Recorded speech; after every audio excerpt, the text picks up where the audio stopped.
Boa noite a todos. Peço que se inscrevam-se, deixem o like e comentem. Assim alcança mais pessoas que gostam de historias e relatos. Ok, obrigado.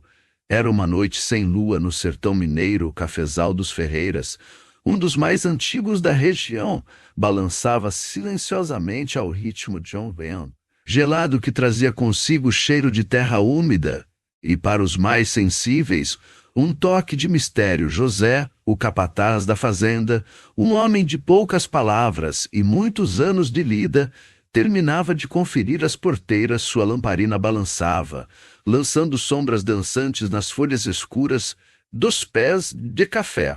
Dizem que o cafezal era assombrado não por uma alma penada qualquer, mas por uma figura específica, a mulher de branco. Muitos juravam ter visto um vulto etéreo deslizar entre os pés de café, uma forma pálida que parecia flutuar sem tocar o chão. A história era antiga, passada de geração em geração, em geração em geração. Contava-se que há muitos anos uma jovem noiva, abandonada no altar por um fazendeiro vizinho, havia se jogado no poço que ficava no meio do cafezal. Desde então, seu espírito inquieto vagava, buscando talvez o amor perdido ou a paz que lhe fora negada. José, embora respeitasse as crenças populares, era um homem prático. Visagem é coisa de gente com a cabeça fraca, costumava dizer, cuspindo um bocado de fumo de rolo. No entanto, naquela noite, um arrepio diferente lhe subiu à espinha. O silêncio era profundo, quase sufocante. Apenas o guincho distante de um corujão quebrava a monotonia.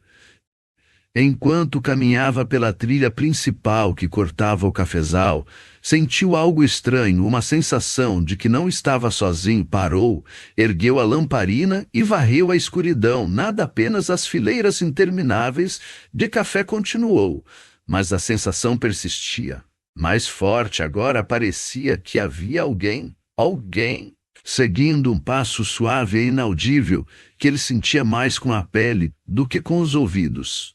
De repente a lamparina piscou. José parou novamente. O coração começou a bater mais rápido. Tentou acalmar-se, pensando que era apenas o vento ou a vela quase no fim.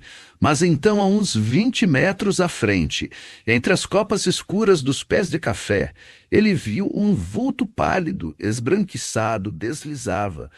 Lentamente. Não andava, não tocava o chão, flutuava, etéreo, com uma leveza sobrenatural. Os pelos do braço de José se arrepiaram. Ele apertou a lamparina, sentindo o calor do metal contra a palma suada. Era ela, a mulher de branco. Ela parecia estar de costas para ele, movendo-se em direção ao antigo poço. Não havia rosto, apenas a forma translúcida de um vestido branco esvoaçando sem vento.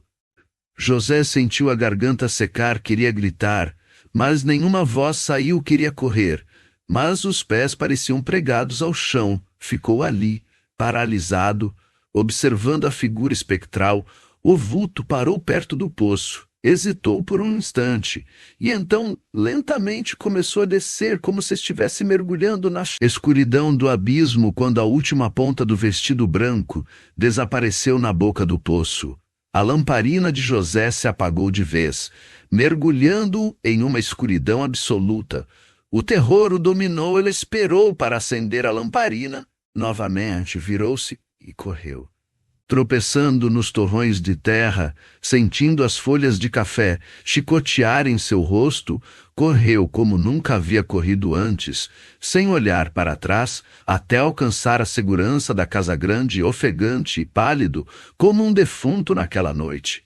José não dormiu. No dia seguinte, contou a história para os peões, que o olhavam com respeito e temor. Ele nunca mais disse que Visagem era coisa de cabeça fraca, e nunca mais voltou a patrulhar o cafezal depois do pôr do sol. A mulher de branco, ele sabia, ainda vagava por lá, uma lembrança gélida do amor e da tragédia que assombrava o antigo cafezal. Na imensidão daquelas terras do interior, onde o tempo parecia ter preguiça de correr e as noites caíam densas como um manto de veludo, erguia-se imponente a tal da casa grande, não era uma moradia comum, mas sim um casarão de feições coloniais, com paredes grossas que já haviam testemunhado a passagem de gerações, risos, choros e segredos sussurrados ao vento.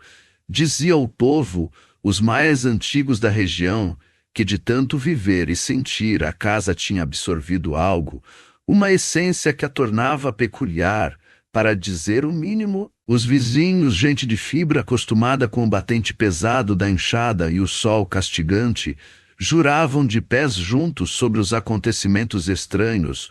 Uma ou outra noite, sem aviso, as janelas da casa grande se iluminavam, como se velas fossem acesas em seus cômodos vazios, para logo em seguida mergulharem na escuridão novamente. Um pisca-pisca fantasmagórico que desafiava qualquer lógica. Já que a casa estava desabitada há décadas, era como se a vida, de alguma forma, ainda insistisse em se manifestar ali. E não era só a luz, o silêncio da noite, que nas áreas rurais é quase absoluto, era quebrado por um festival de sons inexplicáveis, batidas surdas, como se portas de madeira maciça fossem fechadas com ímpeto. Ecoavam pelo vale, um tum-tum-tum que fazia o coração da gente saltar pela boca. Parecia que uma presença invisível circulava pelos cômodos, fechando e abrindo portas, mesmo com as trancas enferrujadas e as correntes que deveriam impedir qualquer acesso.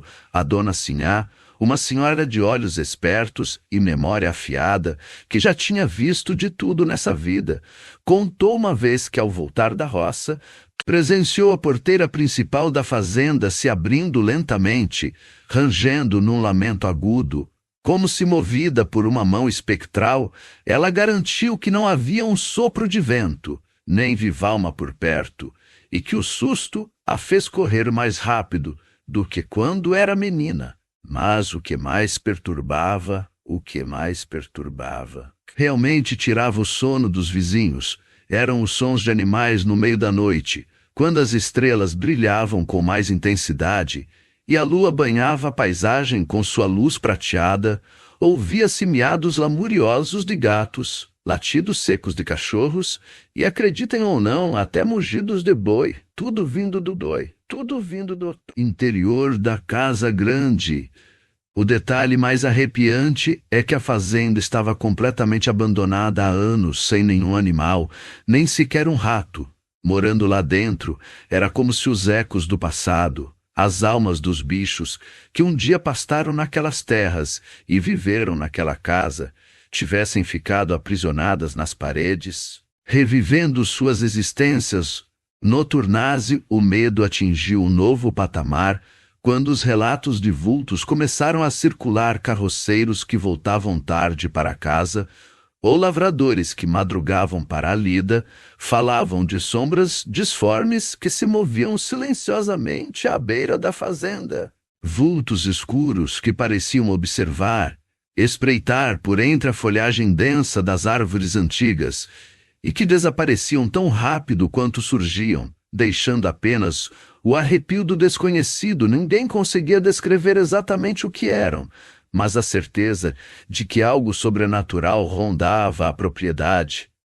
Virou conversa fiada em toda a redondeza. A casa grande se tornou, assim, mais do que uma construção abandonada.